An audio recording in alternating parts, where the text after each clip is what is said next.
asalaamaaleykum mbokk yi mu ngi noonu Alxaaji Mbégi Diop ak Mame Ndokh TV mbokk yi ñoo ngi fii ci xalxuus bu Tiwaawan Serigne Babacar Sy Abdoul Aziz tabarakallahu nekkoon fi tey jii di dee jiite li nga xamante ni mooy julli korité gi tabarakallahu sëtu Seydi Hadji Malick yëpp daje fi tey Serigne Sidi Ahmed Sy bu jak saawa ngi noonu tabarakallahu waaye Serigne Habib Sy bu Serigne Babacar Sy Mouhamadoul Mansour ngi noonu mbokk yi Alxaaji Mbégi Diop Serigne baa ngi noonu mbokk yi ñu ngi koy ñaanal yàlla na fi yàgg te wér ci barke yonent bi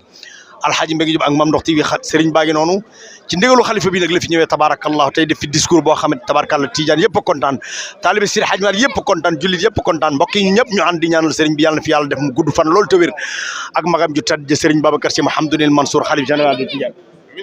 mbokk yi mi ngi noonu Alxaaji Mbégi Diop ak Mame Ndokh TV taalibe Seydi Hadji Malick nii lañ def tey ñoom ñëpp àndandoo tey ñëw fii ci xalxuus mbokk yi mi ngi noonu ñu ngi ñaanal Serigne bi yàlla na gudd fan te wér ci barke yonent bi Serigne bi yàlla nga am téeméeri at Serigne bi yàlla nga am téeméeri at ku ne amin yàlla nga ci bokk